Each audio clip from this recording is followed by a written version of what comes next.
He's Black Guy Fawkes, and I'm gonna be on his shit list if he doesn't end up in my Spotify Wrapped this year. And together, we are Fawkes and Friends. Today, the third and fourth friends who are joining us to talk about creativity and social justice are Micah Schnabel and Vanessa Speckman. 1, 2, 3, 4.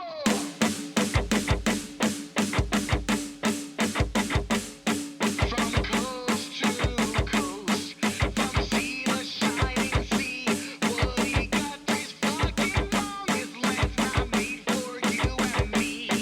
We're chatting built the wall as we tear down bathroom stalls. And watch our kids get slaughtered as they run straight through the hall. Let's go!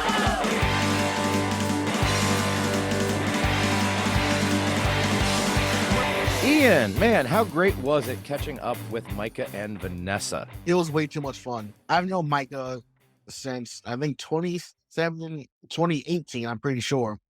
Well, his band Two Cal Garage Show before Lucero. Then I met Vanessa while I was on tour in 2022 when Micah came out to come sing with her. And then we connected at Lost Evenings again. It was just so much fun. They're two of my favorite lyricists of all time. And to have them on just to talk about their craft and how they handle DIY and all that, it's inspiring. I hold them to a very high regard. So this was a really fun interview for me. Let me put you on the spot for a second, because a little birdie told me that you got to preview Micah's new album that's dropping soon. Ooh, yes, I did. What am I in for when I finally get to hear it? I have said on many occasions, Micah was one of the best lyricists around, and this shows just exactly why. It's so beautiful from front to back. He's a true fucking poet. That's all I can say. Just fucking listen to it and thank me later. The Clown Watches the Clock. The Clown Watches the Clock, coming soon. You'll be able to buy it directly on Micah's Bandcamp. But before that, Ian, I know you have some stuff coming up. What do you have on the lineup? May 10th, I'll be in Frostburg, Maryland at the Deep End with President Bomber, A Day Without Love, and Justin Arena. It'll be a duo show with me and Corey Macbeth on guitar, and it's going to be a really good time. After that, I'm headed to Puza to do a pre-Puza party at Cafe Big Trouble, Kali Mazi, Yem and the Bamboo Bones, and so many other acts. The day after that, I'm playing at Cafe Big Trouble with Matt Plus, who is a fucking amazing human being from the folk punk community. And I'll also be joined in Puza with people like Billy Liar, Laura Jane Grace, Proper, Rebuilder, American Television, Strike Anywhere Against All Authority, and a shit ton of others. And then you'll be able to find me again later on down the line at both George Fest in Nashville, Tennessee, and at Camp Pennsylvania. You can get your tickets for Camp Pennsylvania as of right now online. And if you use the code Black Guy Fawkes, you get 10% off your ticket when you get one. So get them now. It's going to be a fun lineup with me, Bad Cop, Less Than Jake, Some Kind of Nightmare, Venomous Pinks. It's going to be a good one. You don't want to miss out on this. Just like you don't want to miss out on this interview with Micah Schnabel and Vanessa Speckman.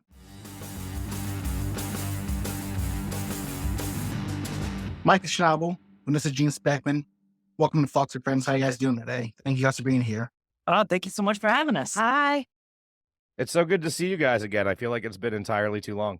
It has been a bit. It's been longer since September. I know. Which is actually, so yes, I mean, Ian knew you guys before, but I met you both at Lost Evenings, which was kind of, both of you were kind of instrumental in like getting, in a weird way, my life back on track. Micah with the Cowboy Chords open mic and Vanessa with your DIY panel. Can I talk to you guys a little bit about DIY and your philosophy behind it and how you approach things and like what DIY means to you?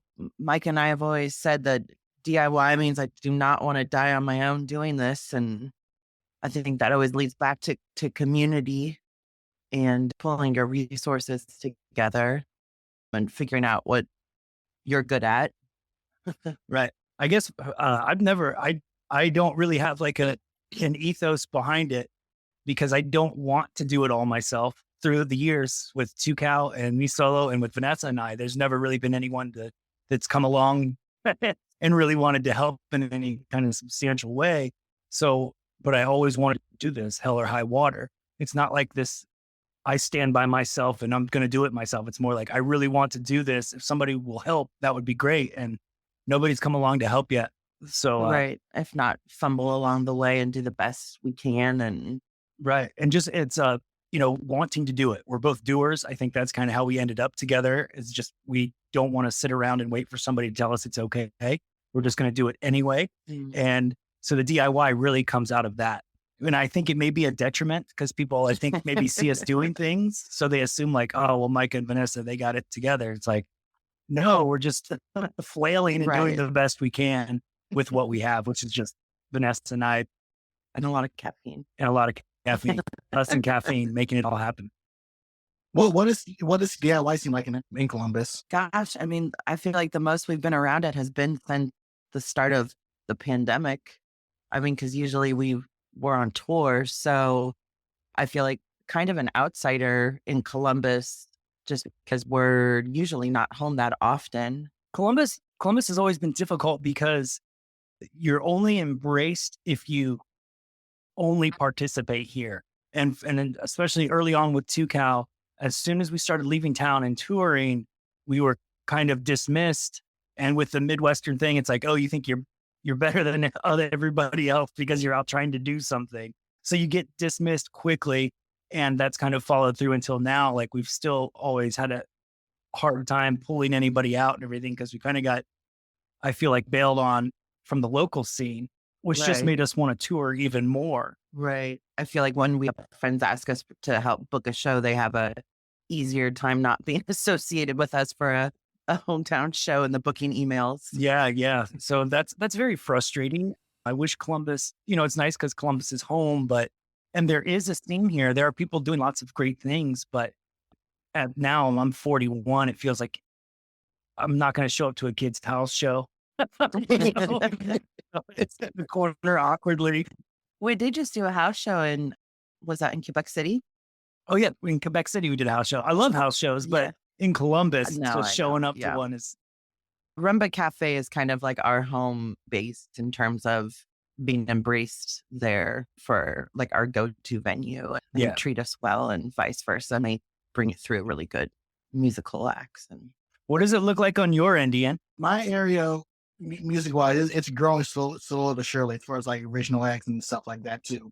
There are a lot of cool bands my way that I'm trying to help out as well, but predominantly it's just cover bands for the most part. And Right. it can be challenging. And with me, I'm trying to do my part with the scene by trying to book original acts that played here, but also outside the area too. I book at a venue called the Deep End and Dig Deep Brewing in Cumberland, and Right. I'm trying my damnedest to get it to where I think it could be, and just try to push as many voices. But it's growing. It's taking some time, but it's growing. I feel like.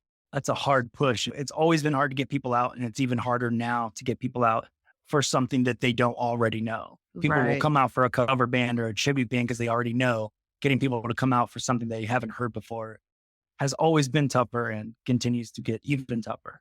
I will say coming out of like lockdown and stuff, DIY in terms of booking, I think helped us because a lot of like the smaller venues were backed up booking larger acts. And then we were able to do like more house shows and alternative spaces that allowed us to like start pushing the rock back up the hill again. Yeah. And the nice thing of DIY is you can do whatever you want, whenever you want. You're much more mobile than having to go through the agent and the management and stuff like that. So that's one plus side of doing it all yourself. Mm-hmm. I also think when you're doing it that way, you can find really interesting, unique venues that you might not find otherwise. Have there been some cool spots that you found that you might not have otherwise found if you were trying to go through a booking agent? Right. That's absolutely true. And the people that do come connect in a way that they probably wouldn't at a club or at a bigger scale. So we're very fortunate to have a really strong connection with lots of houses, people that put on shows in their houses throughout the US. The people that come care more than a casual listener. And a lot of times you get people who don't know who you are, but are there because of the host and who they bring in and how they treat the shows as shows and not house parties and Right. the So focus is on the music. yeah, there's a trust walking into that show in the situation that has already been built just because of the person that is having the show at their house. So that lends itself to connecting pretty deep on a deeper level to folks. It allows you to go to places like I'm thinking of Kiki's House of Righteous Music in Madison, Yeah. Wisconsin, and 7th Street Station in Reno, Nevada are two friends who have awesome house shows. Yeah. And Kiki is in Madison, Wisconsin. Kiki's House of Righteous Music. Everybody should know about it. It's one of my favorite places to play in the United States. It's her basement. She does probably 60 shows a year, something crazy. And I think she's a scientist on top of that. Right. But And you will not find her on social media. I don't think like it's email or I yeah. think someone runs a Facebook page for her maybe. But Yeah, there are definitely in 7th Street Station in Reno, Nevada. Our friend Tim Weiner, again, one of the Kiki's and 7th Street Station are two of the best places to play in the U.S. And they're just the people that come to the shows and the care that is shown all the way around is unbeatable. Ian, have you done many house shows? I've done a few. Like when I first started out, actually, the first houses I did, where I played in Akron, like a couple, and I remember my first time like traveling out to go play. You couldn't go like 2 blocks without seeing like maybe like 2 or 3 house shows happening in Akron. I like them. I like the community aspect of it, and that's why I like DIY ethos so much, just because I like seeing people get that being brought together like that. Man, I feel like you have a lot of research community at DIY shows than you would have any other show, in my opinion. I think with the kinds of songs that Ian writes, that Vanessa writes, and I write, they're not, there's the subject matter and how deep they are to us and how much care there is. They're not like broad subject matter pop songs. Not that there's anything wrong with broad subject matter, but none of the three of us really write those kinds of songs. So the chance, they're not passive listening either. That's right. So like the chance for somebody to really connect, not in a loud bar or something like that. It's a really great opportunity for folks like us who write the kinds of songs that we all do. I'm just going to be a fanboy for a moment for all three of you. But the thing that I like about that is there are people in my life who I'm like, hey, you need to listen to this song by Micah. You need to listen to the song by Vanessa. You need to listen to the song by Ian, because it is a very targeted recommendation and it always goes over like really fucking well. It is it's kind of a specific thing that we do. But like you just said, Ed, like you obviously you can get a gauge on the person and be like, oh yeah, that's going to hit. Micah, Vanessa, or Ian are going to, their songs are going to hit with this person. So it is more specific. It's not like a shotgun blast kind of songs that we write, but the ones that hit and are into it, are into it. Mm-hmm. First time I saw Micah play was with Chew Cow and Pleasant Street in Morgantown, West Virginia, with Lucero. I went there for Lucero, but I didn't know who Chew Cow was at the time. Nobody knows who took out the garage unless they're small. But the thing that grabbed me most was just Micah's lyricism, because to this day, I think you and Vanessa are still my favorite lyricists on the fucking planet. Like I will die on that hill proudly. And I believe because I remember when I heard you sing "Let the Boys Be Girls," and when you said there, we don't leave overs for everyone to tell us who we can kiss tonight, I lost my fucking mind because that line just hit me so hard. Thank you. Thank you. That's a good one. And especially singing that line in West Virginia at that time. Yeah. I feel like that's really special to find bands where like the opening band you fall in love with or get extra surprised by. I feel like that sweetens the deal a lot of times for me. Absolutely. And speaking of your music, of course, you guys have the band Call Me Rita. What is the creative process like for writing songs to Call Me Rita? It's kind of been like a new thing because we recorded right before lockdown started, and it all kind of came out of performing with the orchestra in the UK a couple months before. Micah and I had the opportunity to do that. I think we're still really learning because we only have like 3 structured songs We're still learning what the creative process is. The first two, I wrote the music and kind of brought them to Vanessa, and she put her lyrics to them basically. Hmm. The third song, the last one that came out, this is a stick up. Our guitar player, Jay Gasper, wrote the music, brought it in, and then Vanessa wrote the lyrics to that.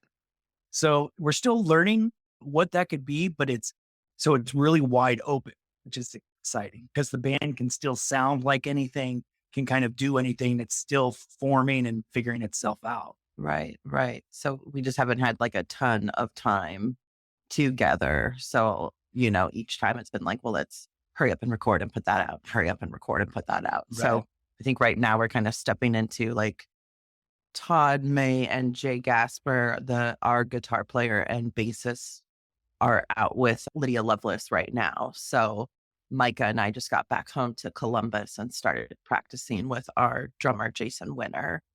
And everyone's in different touring bands. And so kind of now is the first time we're in a little downtime together. Yeah, and getting the chance to really get in a room and figure out what the creative process for Call Me Rita really is. And you guys mentioned Ohio, which is where you guys live. Can I just say for a second that I'm so oddly fond of Ohio, despite all of its political and social faults? I think that's the right move for Ohio. Yeah, I mean, sadly, Columbus is like my drive-through city, but like I spent a lot of time in Cincinnati, and as a karaoke person, Cincinnati's karaoke scene is just fucking fantastic. Well, it is. I mean, Ian's laughing at me, but I mean, I got him. I got karaoke tattooed on my knuckles at Lost Evenings for no reason.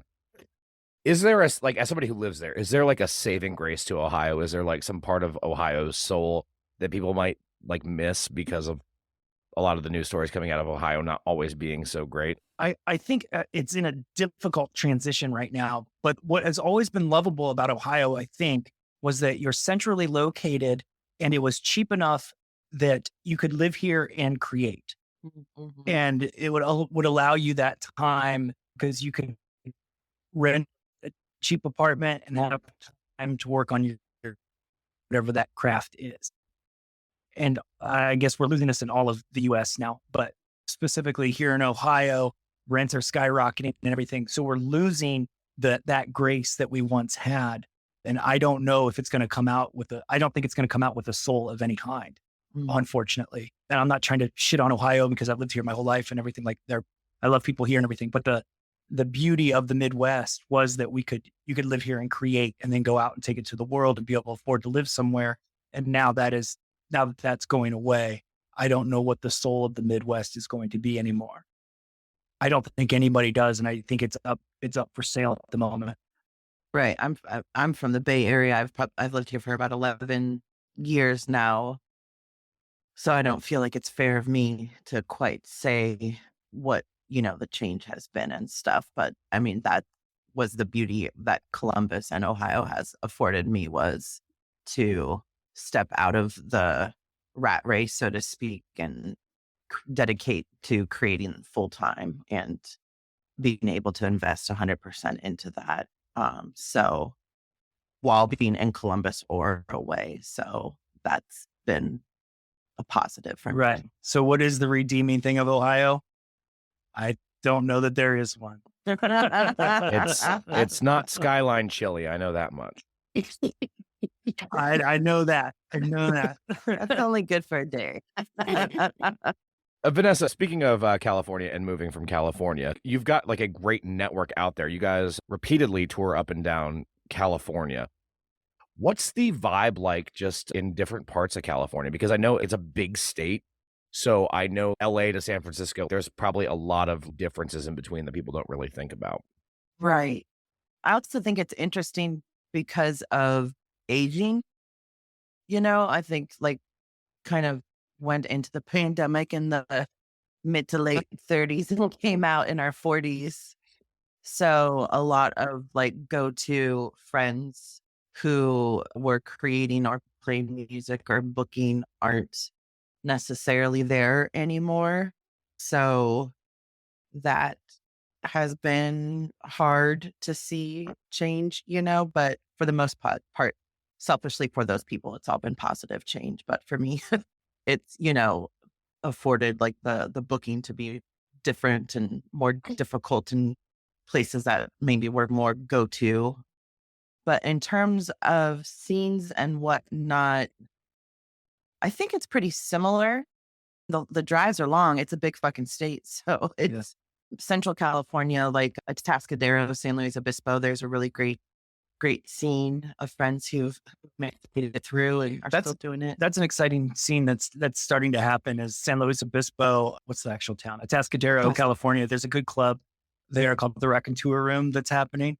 I think San Diego is more punk rock focused, a little younger vibe, which is exciting and happening right now.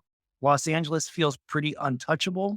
Right. Like it's kind of Los Angeles and Nashville. It used to be Los Angeles and New York City. Now it feels like Los Angeles and Nashville might not be worth your time. But it just did a really good show down in San Pedro with Jenny Cotterill, and that's a good scene. And then moving up, San Francisco is really difficult now because of everything that Vanessa just said. Yeah. That's like where I grew up going to shows, and now most venues are closed and places are gone. Yeah, booking San Francisco is almost impossible if you're don't have a decent agent on your side.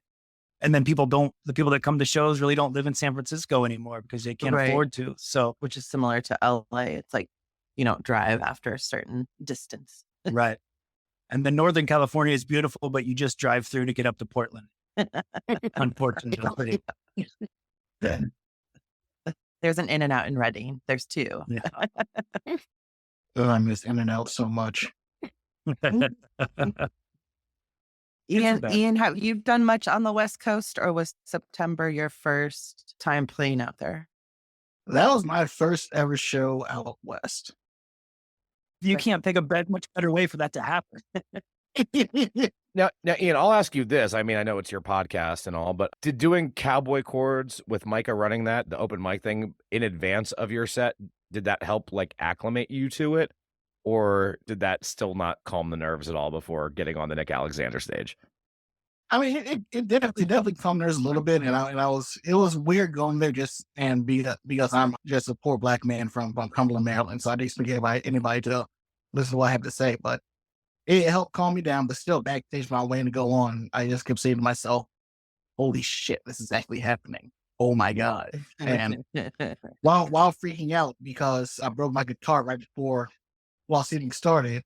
But luckily, Micah lent me his, and I broke a string, which I felt bad about afterward. God damn, I can't win. No, man, the guitars are made for playing. And Vanessa and I came to the Nick Alexander room when you were playing, and we squeezed in, and it was a beautiful thing to see. Mm-hmm. And we were both so quiet. Yeah, attentive. It was really cool to see. And for that to be your first show on the West Coast, that's not a bad way to kick it out. Mm-hmm. It's also how I met Micah, because you broke your guitar and you made me Uber all over California looking for parts. And so this crazy bald man runs up to Mike and is like, out of breath, sweaty. Oh, that's right. I don't know how to get this to Ian or Kay here, but I'm not trying to be weird.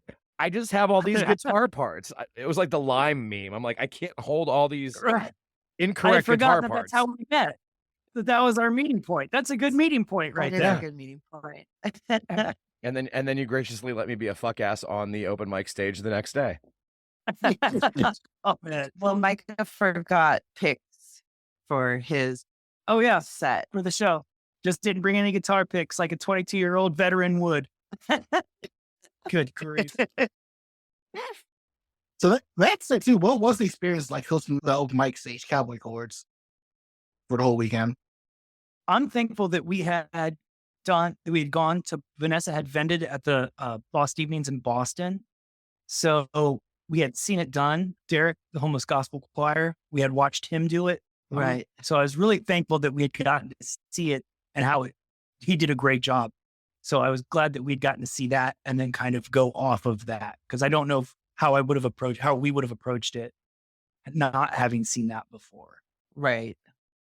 As everyone has social anxiety and whatnot, just going into it, it's like, how do we break the ice? How do we get people comfortable? And like Micah said, Derek was a great example. Yeah. Mhm. It's every performer's thing. It was like, how do you crack a room? It's nice that you're with a situation like that. Everybody's nervous. Everybody in the room but is excited to be there. but is excited to be there. So it's not a hard room to crack. Everybody kind of itching to get it going. So that makes it easy. Right. We went for clown number 1, clown number 2 show. Yeah. One of the things I loved about it too was how opening it was to non-musical acts. I mean, again, my buddy and I did that weird quasi karaoke set, but me as a poet, seeing Nick Barnes and Alex Stein like just do spoken word up there, I was like, I hadn't even considered that an option before. And I really loved how the crowd took to that. Like, that's great. And you guys, I mean, your works are also very poetic and have a lot of spoken word element to it. Was that something that you guys like foster there, or did it just kind of happen? I think this is a testament to the community that Frank Turner has built, is that the people there. So we were talking about intimate songs earlier that we all three kind of write, I think, and Frank does this incredible job of being on kind of both sides of that line. But the community that he has created is so open, because you couldn't pull that off at Social Distortion weekend.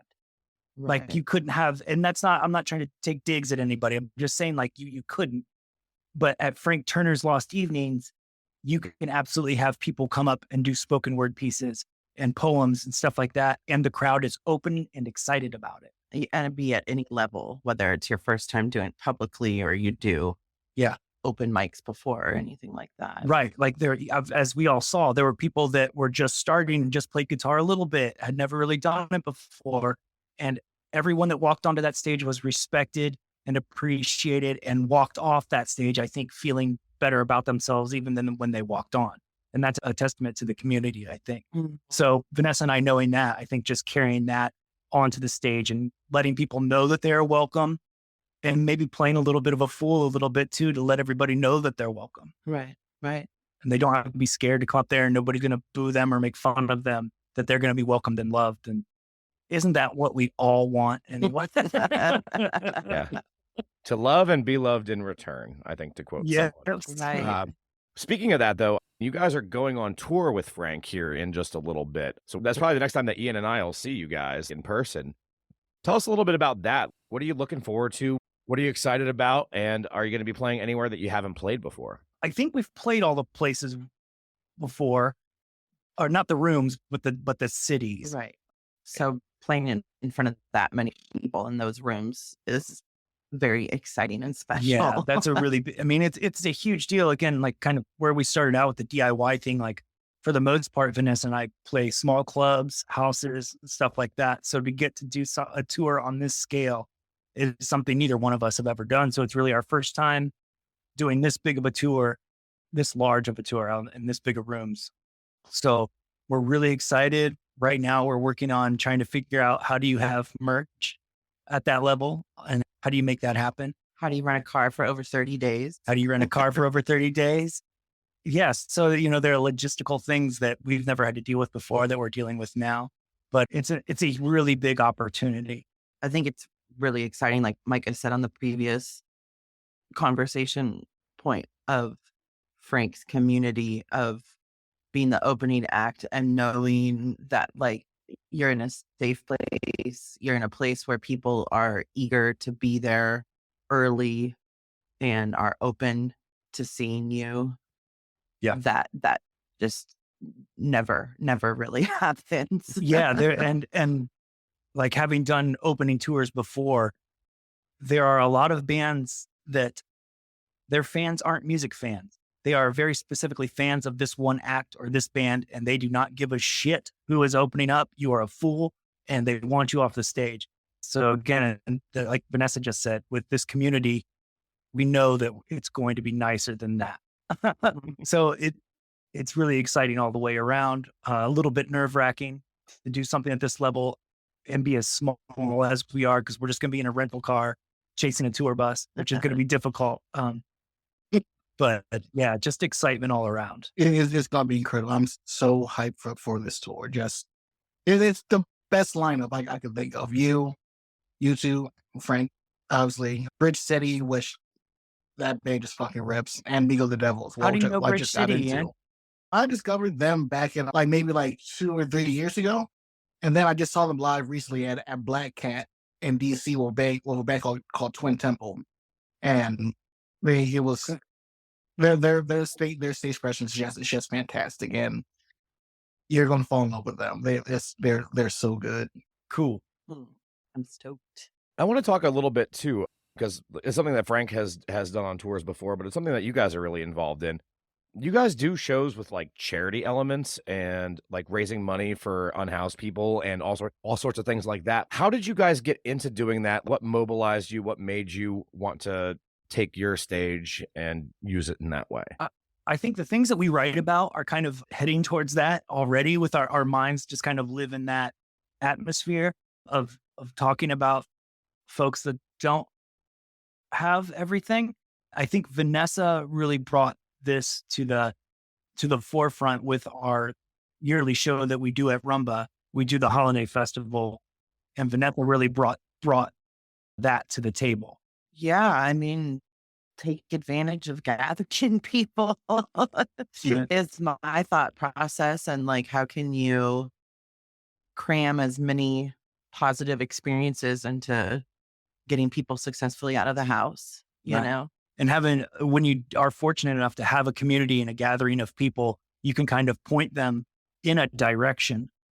This year we had Kaleidoscope Youth Center From Columbus. from Columbus. We gathered stuff for them, and Camp Lilac Camp Lilac. was a vendor who is a nonprofit organization out of Cleveland, right? Who have totally funded summer camp programs for trans and queer youth by selling art throughout the year. In situations like that, it makes sense to point your community in that direction, because I hope, I should say, I know, like, if anybody has a problem with that, they can fuck right off. Right. So- Well, and actually, something really beautiful full circle here is Kent, who we know through Camp That's right. Lilac, emailed me asking if they could participate at the holiday party at Rumba, and we met them through shows at Lost Evenings In Boston. we in met- Boston. yeah. Yeah. So that was full circle, and I appreciate a polite inquiry email, that sort of DIY tenacity. Yeah. I identify with. So yeah. Yeah. So, yeah, it came through. I forgot that we met Kent through Lost Evening. the Frank Turner community once again. Mhm. Going back to bring those charities to these events and people going there, people that scoff at them. I think that's a very important thing. Just because I think about this when it comes to being an artist, that we have a platform where we can using it for good and encouraging people to get involved, to get active. And I don't understand the point of walking away and just turning their nose to that. And Mhm. I always think about that. Like I was speaking of social D. I went to one of their shows when they were flocking Molly. There was some, and Mike Ness said this song's about anti-racism. And there's one woman right behind me just scoffed and just fucking walked out the venue. I'm like, is this where we're at? We have to turn notes just saying that we're anti-racist? What? Right. Like if that, and that, I guess that's kind of to jump back to what we were saying of like, I guess if people are shooting for fame, and again, with the broad scope of like writing songs like a shotgun blast that anybody could, fall in love and hear this love song, whatever. But when you kind of do what we do, it's focused in that arena of humanity. So it wouldn't make sense to not do it or to not speak upon it. And because again, like if somebody has a problem with us saying we're anti-racist at a show, like, well, you were supposed to be at the fucking show anyway. Right. Right. So I don't know what friends you came here with. Maybe your friends are trying to help you out and make you less of an asshole. Before we get towards the game section of our humble little podcast here, Micah, I'd be remiss if I didn't mention the fact that your second book just came out a few months ago. Can we talk about The Clown Watches the Clock a little bit? Oh, yeah. All right. Picture it. Picture it, Sicily. I'm 41 years old. Yeah, exactly. I'm 41 years old, 40 at the time, sitting in the kitchen, growing older during a pandemic, watching life slip through your hands. So it's a story about a person that loves being a clown. He genuinely loves it. It's kind of clown in media kind of idea. Like he just genuinely loves entertaining people and loves what he does. But he sees, as we all know, like joy, even the idea of joy is looked down upon in our society now. So he's kind of coming to grips with that he can't exist as a clown anymore. He's seen going down with the ship. He's a true believer. So with hanging on that long, he slips into some darker side of clowning and goes through the more and kind of shines a light on failure. And what does failure look like when you dedicate your whole life to something and it doesn't happen? Because all we ever hear about are the success stories. And this person pushed through and blah, blah, blah. And the lens rarely ever gets turned to the people that have dedicated their entire lives to something and are failures. And I guess it's a work of fiction, but that's how I see my stuff. And that's what I wanted to put into the book. And maybe there's a whole argument of maybe the success is doing it, just the doing it. Yeah, it's a look at dedicating your life to something and it doesn't work. And where do you end up at the end of that? What does that look like? The reality. Clown watches the clock. A work of fiction. He says, Is it available exclusively through your Bandcamp? Yeah, pretty much. I do it with a super small indie press out of Jersey. He helps me get it through to the endpoint and then doing all that. But shout out White Gorilla Press. yeah, shout out White Gorilla Press, Michael Barron. So he does all that with me and helps put it all together. He kind of taught me how to write a book. He was that sweet about it with the first book. So he walked me through how to write a book. This is our second one. It's pretty much just Bandcamp and Amazon. And yeah, there's no distribution or anything like that. Mike and I are the distributors. We are the distributors driving around the country, driving around the world, distributing them amongst the people. Try not to piss off the post office workers. Yeah. And then Vanessa, your chapbook of poetry, Insufficient Funds Equals Insufficient Fun. That's available through your Etsy site, right? It is. It is. How long? Where did that come from, Vanessa? My brain. My brain grapes. It's such a good title.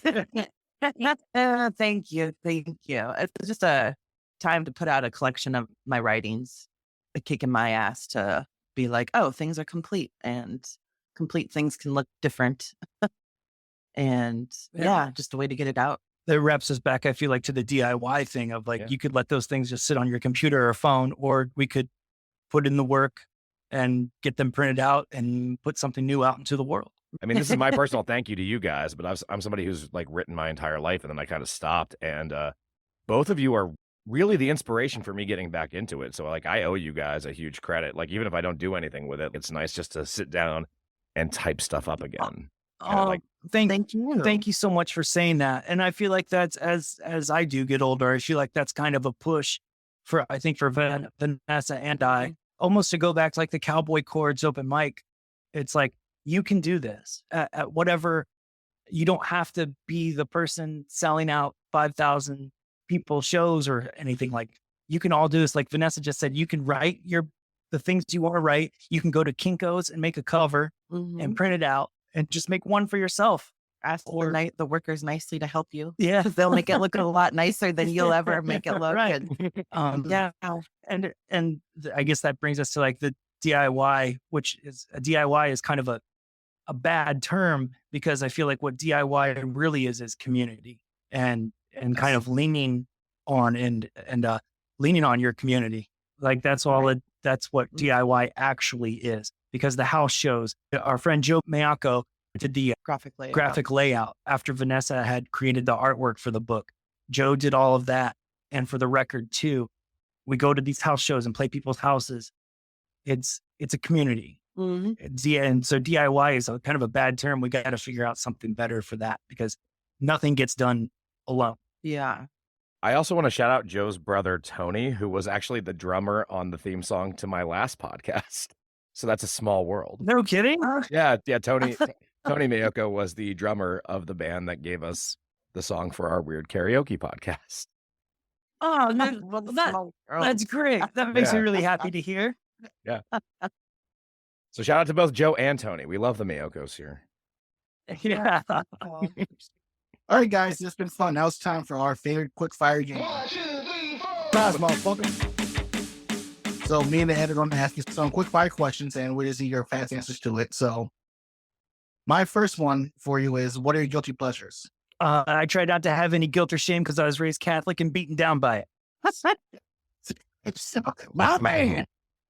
That is often my answer too. I don't believe that there's guilt and pleasure. I just usually try to think of things that like people might feel guilty about, but I don't because I am incapable. What about like a musical guilty pleasure? Like, what would somebody be surprised to find out that you guys really dig? Oh God, really surprised? I don't know. I don't know. I don't think he would be surprised. Love a good stroll through TJ Maxx. There you go. Little capitalism doesn't hurt. That's where I buy all my bath bombs. Like an upscale thrift store. Oh. You got anything? No, I don't. I'm trying to think of a musical thing that somebody would be like, oh, no, I can't believe that. But I No. don't think. I was hoping like Micah would say like his favorite song was "Don't Leave Me This Way" by Thelma Houston. Like secretly, like Micah really loves mid-70s disco or something. And as we can tell, I really do Wow. because I just pulled that one out of my hat. Well, Vanessa was doing Sade in the house last night. And that was really nice. That was nice. That was really nice. But I don't That's feel not any. bad. Yeah, Since this is that's an good audio shit. podcast, Yeah. I do have to describe how enthusiastic that Ian got by hearing Sade. He pumped his fist like he was hitting a speed bag and was ready to take on Mike It's, Tyson. it's good house music. It is. Yeah.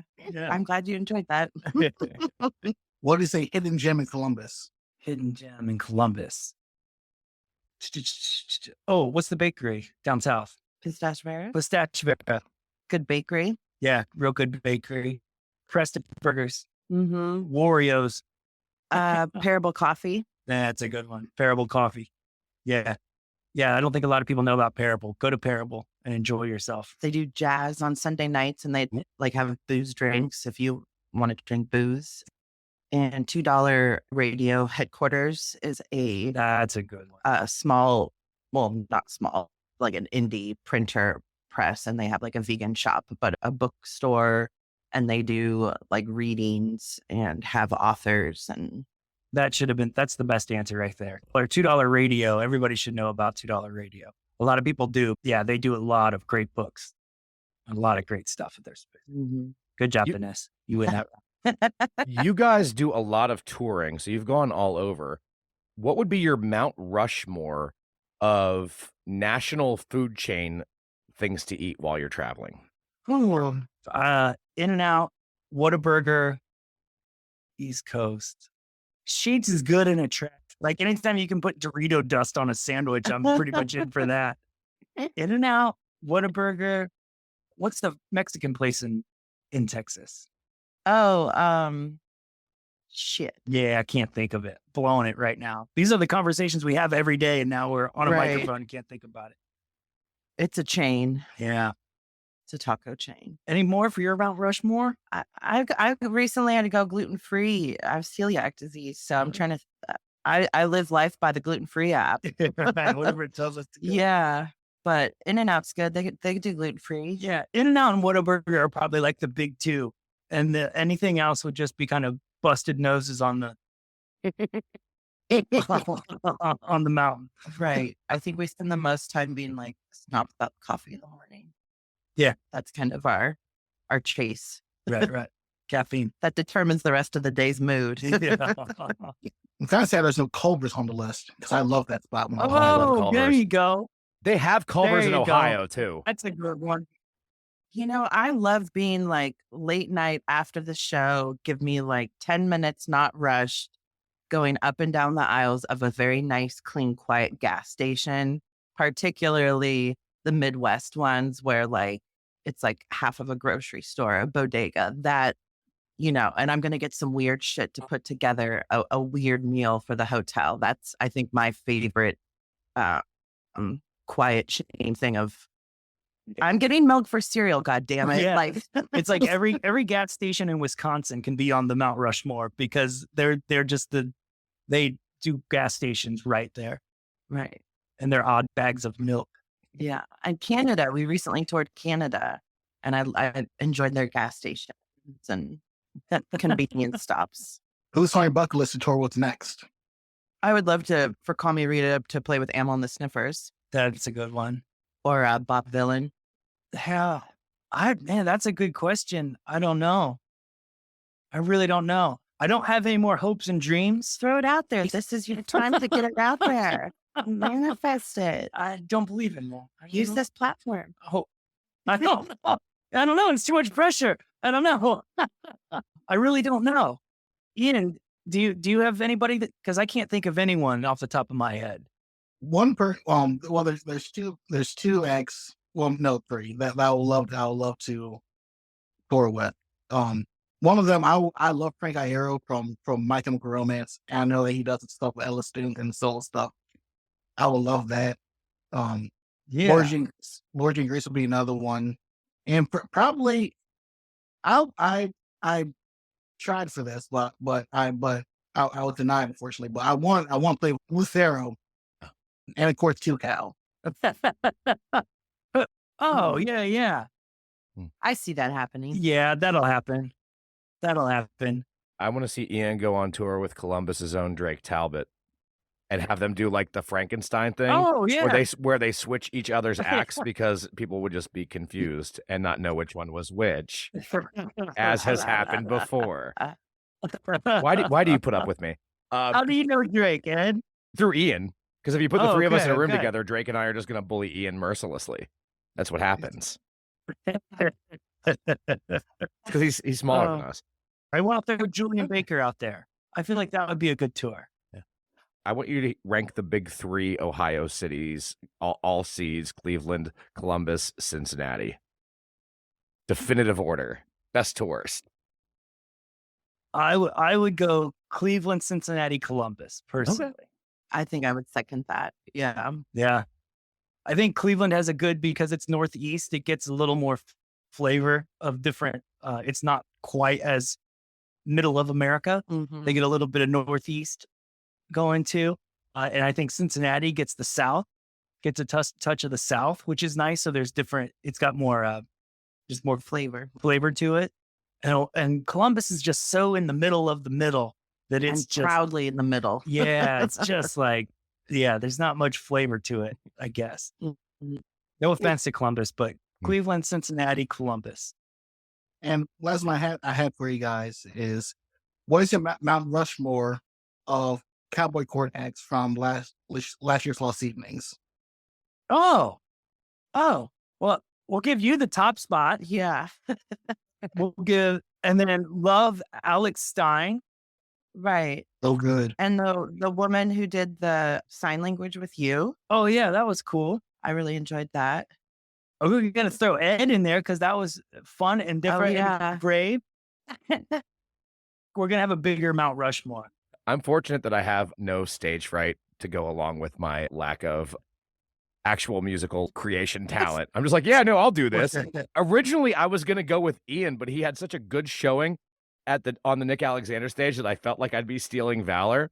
So the guy who we met when he broke his guitar was like, I'll go up there with you. I'm left-handed, so I'll have to play the right-handed guitar left-handed. And I'm like, well, don't you just flip it over? Like, that's how little I know. I'm like, can't you just flip it over and play it the other way? And he's like, for a couple songs, maybe. That's amazing. That's amazing. It was such a good time. Well, guys, thank you so much for coming on, playing our game, talking with us. It was good seeing you guys again, even remotely.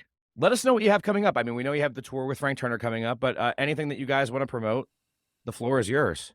I think July will be ending the Frank tour. August, we hope to be on the West Coast Yeah. again in that region. I think we're going to try to hit the entire western half of the United States in August, September kind of time. Right. So Getting that level of tour with Frank really changes the trajectory of our year positively for booking and right. stability. So that's been a positive pivot in our brains of, looking at the US a little bit more accessibly now to be able to follow up on that. So You can get all of Vanessa's stuff on her Etsy shop. We're working on getting her website up. You can get all of my stuff on my Bandcamp. And hopefully we'll see you out on the Frank Turner tour. Please come to the merch table and say hi. Come see us and say hello. We're friendly folks, and we're really looking forward to it. Yeah. Thank you guys for having us on your podcast. Yeah, thank you guys. I'm sorry about our lack of technology. All good. You're still two of my favorite people. So thank you guys for doing this. Truly. Thank you for having us. Good luck and love. This show is the brainchild of Black Guy Fawkes folk punk griot. You can find him on all the social medias as Black Guy Fawkes or Black Guy Fawkes Music, as well as on Bandcamp. Merch, music, and ticket sales are how independent music gets sustained, but word of mouth also helps a great deal. The intro and outro are both from the song New American Meltdown by Black Guy Fawkes, so that's legally covered because this is his podcast, and that is his song available on the album Life, Love, and the Bomb. Additional music elements provided by Ben Dumb Production Music. Check out more at bdmusicproduction.com for all your bespoke royalty-free background music needs. Sound design and editing by Ed Coulard, who appears courtesy of his dog and many, many cats. Cover art by Jacob Matthews, a pal who has been down since day one. Finally, while Fawkes and Friends firmly believes that punk rock is and should be a safe space, we know it can't be safe for everyone without excluding bad elements. So remember, So tell your local Nazis and your fascists to fuck off. I think it's on your guys' end because I can still see because Ian's not unstable, which is the first time I think I've ever said that about Ian. I mean, to be fair, we're all a little bit unstable. Yeah.